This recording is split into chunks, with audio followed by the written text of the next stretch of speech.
Here with Tennessee head coach Josh Heupel. Coach Heupel, you roll into year 4. A lot's changed since last year. So much, so many changes in the college football landscape. Your team's changed in certain ways. But what do you like most about this group? Really, I said it after spring ball, just their competitive makeup, how hard they work, how intentional they are in that work every single day, the chemistry that they have together. I love being with these guys every single day. Out on the practice field, can't wait for kickoff. I love the competitive maturity this group's got. When you're watching your defensive line go against your offense in practice, do you ever go, man, like there's no let up? I mean, they just keep rolling different guys in, Yeah. and there's really no drop off. No, it's the deepest that we've been. It's an extremely deep group that's in the middle with a ton of experience. It's out on the edges with some experience as well. Influx of young guys, athletic traits, length. It's probably the deepest group that we got on our football team. That position room has changed so much in the players that we have in the room, but also their makeup. It's an elite group. The versatility of that group, because it's not like they're cookie cutters, like where one guy comes in and it's the same guy coming in just a different jersey number. It feels like you have a lot of different guys that have different twitches and abilities. Yeah, you want the length, you want thickness, strength inside, but being explosive with that. It's a little bit, in comparison, like your wide receiver position, you want different utility knives within that, and skill set that those guys have. They play hard, they play physical, they've grown so much in the ability to use their hands. But as you alluded to, their athletic traits, they each, play the position a little bit different within the scope of their athleticism. Is this the deepest team you've had? I mean, like, do you feel that way? Yeah, I think it's really unique when we first got here with everything that we were navigating in, roster management and having to deduct some scholarships. We've been intentional in how we've tried to, take care of the current team for the current season, but also project and build our roster. This is definitely the deepest football team that we have. When you were at UCF, you had Dylan Gabriel. He was a young kid at the time. Yep. Since then, you've had older quarterbacks. Maybe they were new to the system, learning your system, Yep. but they were very mature, 22, 23, 24 years old. You're back now to a 19-year-old in Nico. Yeah. How different is that? And do you have to handle him differently than you had to handle other guys? Well, in some ways, you're helping him grow as a person and as a player, and really in his preparation, but also his communication, leadership. You're having to build upon those things. That's something that we enjoy. Nico's been unbelievable in his growth since he got here. He's wired the right way, highly competitive, but obviously the traits that he has for playing the position. Really excited about getting out there and going and competing with him this Saturday.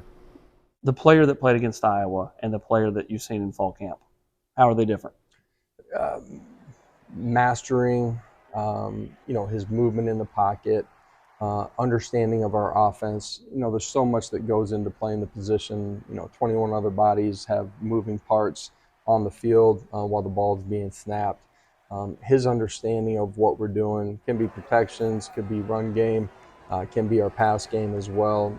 Just really excited about the growth that he had from playing well in the bowl game, but also understanding, man, here's the areas that when you get on the field, they're going to matter, the subtle details of it, how hard he's worked this offseason, and the player that he's continuing to become here during training camp and as we kick off this week. How blessed have you and Coach Ellerby been with the fact that you've had Cooper Mays your entire tenure here? Yeah. It's a nice luxury to have, just to have that one guy that's kind of a steadying force at center. Yeah. From an outside fan perspective, I don't think they can understand how valuable Coop is to us. The center position obviously is in charge of all the communication, really for everybody. The tempo at which we play, being able to recognize, identify, get everybody on the same page. That's in the run game, it's in your pass protections. There's so much that's on his plate. We don't ever take it for granted, but we understand that the amount of football that he's played within our offense how intelligent he is, his ability to communicate, along with the fundamentals and technique of playing the position. It's a luxury to have that type of player with his hand on the ball. You flip it to the other side, James Pierce. I mean, ESPN ranked him as the top player in all of college football in the preseason. A guy that's got a ton of run as far as season NFL projections and all that stuff. What was it about him that you all were able to identify? And then all of a sudden, boom, he's turned out to be a phenomenal player. Yeah, having an opportunity to watch his tape, you're looking for the traits to develop. Having the explosive power, the length, the fluidity and movement, being able to play on the first level, drop into space, long speed, short area quickness. He had a lot of those tools, and now it was just about growing into his frame, refining the body, and then also growing fundamentally and technically. And our defensive line coaches, within the scope of what Coach Banks wants, have done an unbelievable job in developing him. And one of the things that I think outsiders may not understand with James is just how bright his football IQ, his retention. With our ability to move him all over the field, he's playing multiple positions within the framework of our defensive structure, and he handles it extremely well.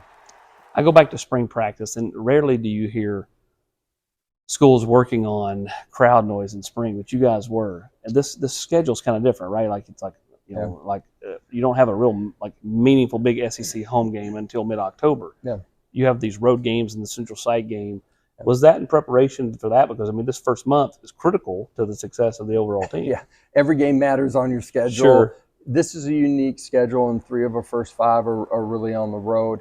And being ready to handle all of that from a communication standpoint, young quarterback, really his first experience in those types of environments.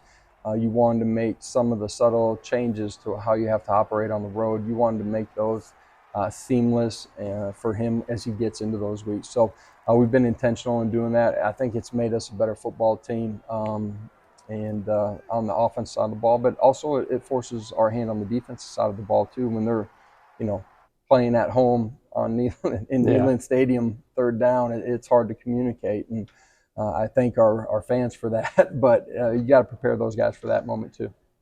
Does the new helmet communication make it easier to go on the road early in the year, or just in general? Well, I think we're all going to find out a lot about the helmet communication as it unfolds. In this league, those road environments, how clearly they're going to be able to hear you, the system working consistently. I think you got to prepare like it won't be there, but also prepare to use it and create an advantage for the guys that are on the field. What's the one thing that you feel like this team is going to be known for? Well, I think we're going to find out what this team's going to be known for as we go through the journey of it. And, you got 12 regular season games. Each one is its own identity. We need this group to play extremely hard, be aggressive, attack, and play extremely hard from snap to whistle. That's the very ground floor of becoming the team that you need to be. I asked you this last year.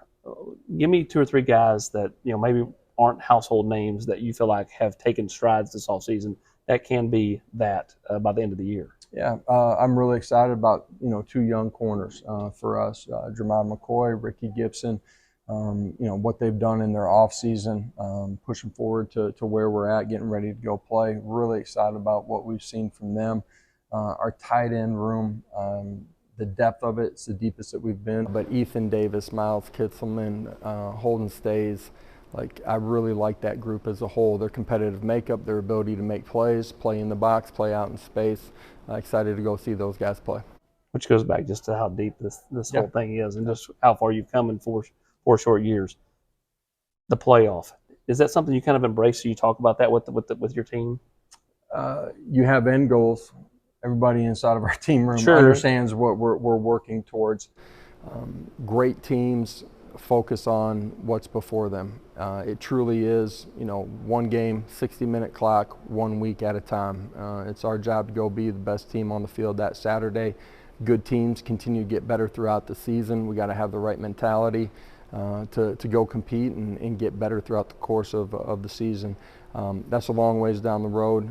We're excited about kicking this one off and starting this journey together. All right, and it all gets kicked off Saturday with Chattanooga. Coach Heupel, good luck the rest of the way. I appreciate it. Go Big Orange.